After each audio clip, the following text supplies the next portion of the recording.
Hi, Trader Tina here once again from ShortMeTina.com with my daily recap. Today is Monday, so happy Monday. Hopefully everyone had a great and enjoyable weekend. We're back at it today again, Monday. Anyway, so we're going to start off with a recap of Casper, ticker CSPR. I'm calling it the mattress company. Perhaps they do other things. Stock recently IPO'd, I want to say last week, and believe it or not, and this picture, by the way, it's an hourly chart essentially since the stock IPO'd, which was just a few days ago, February 6th.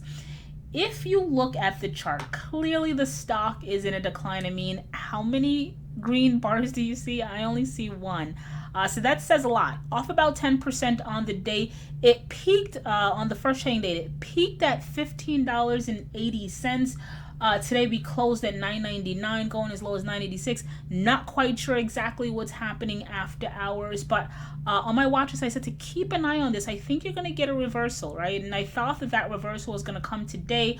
I was this like super close to actually sending this out as a premium member trade and actually taking the trade myself. And then I said, you know what, jumping the gun, let the stock prove itself to you, at least by showing you some green candles before actually taking the trade. And so I did that, and quote unquote luckily I did, because look, the stock, after gapping down and breaking down this mini support it established on Friday, continued to drift further. Now you can see, so for me it's looking like the selling is about to subside. Why? Just take a look at the candles, and this is also for me like an indicator that the selling is again subsiding when the range decreases, right? So let's look at the range, right? Range meaning like you sort of like, let's say the distance from like the low to the high. Low to the high on the first trading day, 1419, high 1580. Large, relatively large candle, right? Relative to the others that you're seeing. And you can say the subsequent candles also are large. Then you look at like the last few and you can see the range is getting really tight and narrow, right? So for example, the last hour, the low clocked in at 986, the high 1006. So again, range is getting tighter and tighter. So for me, that sort of signals that selling is subsiding. So right now, what I'm going to wait for before actually taking the trade is a confirmation.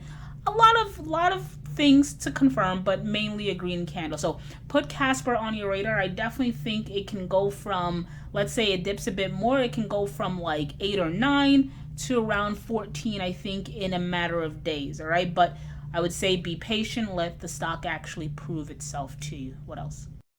All right, in an update on Twitter, stock is off north of 3%, closed at 35.96. Like I stated before, this was actually a trade we took in the premium member community, a winner for us. We got into the trade in the 20s, and it was a very hard trade for me to hold, I'm not going to lie, especially when you contrast it with the fact that we had a bull market or a Santa Claus rally fourth quarter heading into the first quarter 2020, and this stock was, granted it was trending up, characterized by lower highs, but it wasn't making sort of that move I felt that it should have, considering the environment that we were in heading into sort of 2020. Anyway, you had this gap down here. Obviously, I didn't take the trade then. Sometimes you want to let things settle. Stock actually broke out once it reported earnings. Why did I hold it? Why did I held it? I don't know, whatever. I held it because, there was this gap here to be filled of around 37.76. I thought it had a good chance of filling that gap. I had a decent cushion from my entry, so I was willing to take the quote-unquote gamble holding into earnings, which I don't always do, and it actually paid off, right? Stock went as high as close to $40 before pulling back. I ended up letting go of my shares, not because I don't think that Twitter can actually go up. I really do think that it can. I think it at some point can reach 50, but I felt that there was going to be some selling and, and also to monitor the stock from that point on. So it has happened. The stock has pulled back for the past 2 days. Again, close at 35.96. I still think that we may sort of like depreciate a little bit more before heading up. Obviously, you want to wait for confirmation. Put Twitter on your radar, because the second run, in my opinion, will take it higher than $40. So still, at some point, it's going to be a relatively decent setup. What else? All right, and then we have to go WRK daily chart up about 15% on the day, See a quote here of 26.58 when its high is 27.89. Another winner in the premium member community. Classic in my opinion channel or range. I know a lot of people don't like to trade stocks that are moving sideways or stocks that are consolidating or stocks that are in a range. I do not know why. I think they are quote unquote relatively easy to trade, and I talk about this very same pattern in the premium member community. Again, I feel like with ranges you can exploit them, right? Even though again a range, oscillating between these 2 points, I still think, not to sound repetitive, you can exploit the range, and that's exactly what we did in the premium member community, buying at support, and obviously looking to let go of some around resistance. Today, huge surprise, stock broke through resistance again, going as high as 27.89. So from our initial buy zone, that's close to a 50% gain in a relatively short period of time for anyone that held. And I usually preach you want to hold on to your winners because you don't know how far they're going to go. And work is a prime example of that. Now, would I buy up here? No, I think the stock actually rose on perhaps a takeover bid alleged by IBM, or the fact that they had IBM as a customer. Investors or traders started buying in. The stock was halted after hours, and then they unhalted the stock and reported that IBM has always been a client. Like this nonsense, whatever. Hence why, it's not always great to trade on news. I like to stick to the technical charts because it's very black and white. I mean, it's nuance, not nuisance. What? I'm making up words. A bit nuanced, but for the most part, technical charts are sort of black and white. Anyway, talking about work, not because I think you should buy up here, but because I think that it's going to be one of those stocks that performs well once the dust settles. So put ticker WRK on your radar, on your watch list, and just exploit that channel. I think just exploiting the channel you can do relatively well. What else? All right, and then we have ticker VTVT. It's an hourly chart. Stock is up about 52% on the day, gap up. Huge congrats to the bulls. Again, hourly chart. It's down a bit in after hours, down about 1.8%. We see a quote of around 314, which kind of gets us here. Let me draw the line.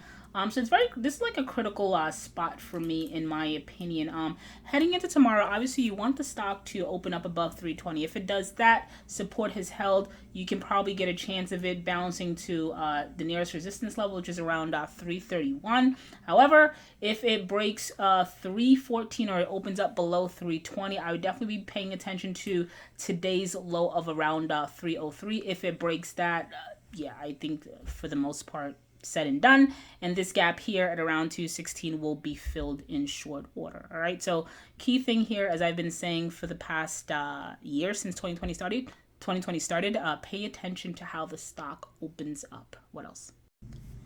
All right, like I said, we're going to make it short today, so we're going to cap it with ticker ZNGA. I've been very vocal and very bullish about this stock. Again, another trade we took in the premium member community a while ago, right? So when we first got into this trade, the stock was trading at around $3. So we've held it for quite some time, but that's sort of the nature of the game. If you want those returns that's going to give you above average, right? If you want returns that's in the 50, 60, 70, 100% and beyond, you got to ride the volatility, and sometimes you just kind of like have to hold on to those winners. It's very hard, and especially with a stock like ticker ZNGA. Just go back a few weeks, right? January, you'll see that it went from a high of 691 to like a low of 589, right? Lost about $1 or 1 point in such a short period of time. So it's hard to hold through those sorts of dips, but when you do, you're rewarded. I say all that to say I still see Zynga at around $8 for 2020, and the fact that it's getting some upgrades, CEO is doing actually great things with the company. I think it again has a real shot at hitting $8. So in terms of the technical picture, as long as it can stay above 650, which it has done for the past, outside, you know what? It hasn't done that much, but as long as it can stay above 650, I think it'll get the next momentum it needs to get to that $8 level. You can see here, it's a daily chart. If you go back to May of 2019, about 3 months shy of a year, that 650 level has represented resistance. We finally broke through it in January, couldn't sustain it. You can see it here. We broke through, couldn't sustain it. We fell back. And now that we popped right back above that resistance, tells me that traders, investors in the stock kind of want to trade above that level, right? It wants to. So hopefully it'll remain above there. And if it can do that, $8 is right around the corner, right? So if you're in this, try to stick it out as best as you can. I think it can get to $8 and possibly beyond if we have like another ranging leg of this bull market. All right, so we're gonna cap it there. Tina here once again from ShortMeTina.com. If you enjoyed any portion of this video, do 3 things for me. 1, comment in the comment section, like the video. Again, it helps to get the video out to other folks that are potentially in this stock and looking for folks' opinion on it, right? That's the first thing. So like and comment if you like the video. 2, make sure you're subscribed to our YouTube channel at ShortMeTina. We do videos every single day, Monday through Friday, or when the stock market is open. And lastly, 3, I've been trading for a very long time, close to 20 years. Again, I've learned a lot. Believe me, I learned a lot about the markets. And right now I'm sharing a great deal of that in this free 14-day trading course that we're offering right now on our website. Again, it's free. You don't need to take out any credit cards as long as you just give us a email address. You can sign up for that course and we'll send you those videos. All right, so if that's something that you're interested in, definitely head on over to our website, ShortMeTina.com. Sign up, become a member. Thank you for listening, and as always, thank you for the support. I'll talk to you.